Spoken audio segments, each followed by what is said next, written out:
पुण्यात प्रारूप प्रभाग रचनेवरून अजित पवारांची राष्ट्रवादी नाराज. प्रभाग वेडावाकड्या पद्धतीनं फोडल्यामुळे पक्षाला फटका बसणार.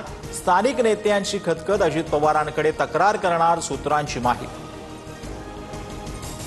गणेशोत्सवात मुंबईकरांचा प्रवास सोयीस्कर. Mumbai metro line 2A Andheri पश्चिम दहिसर आणि लाईन 7 कुंदिवली दहिसर गाड्या मध्यरात्रीपर्यंत धावणार. विशेष सेवा 27 ऑगस्ट ते 6 सप्टेंबर 11 दिवसांसाठी उपलब्ध असणार. भिवंडीत रस्त्यावरील खड्ड्यांमुळे डॉक्टराचा जागीच मृत्यू.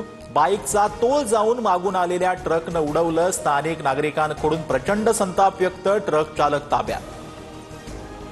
जळगावात सोन्याच्या दरात 1100 रुपयांची वाढ. सोन्याचे दर जीएसटीसह 1,03,000 प्रति तोळा, तर चांदीसाठी प्रति किलो 1,20,500 रुपये मोजावे लागणार. अनिल अंबानींच्या 6 ठिकाणांवर सीबीआयचे छापे. 17,000 कोटींच्या कर्जाचा घोटाळा केल्याचा आरोप. याआधी कर्ज घोटाळा प्रकरणी ईडीनं काही दिवसांपूर्वी छापे टाकले होते.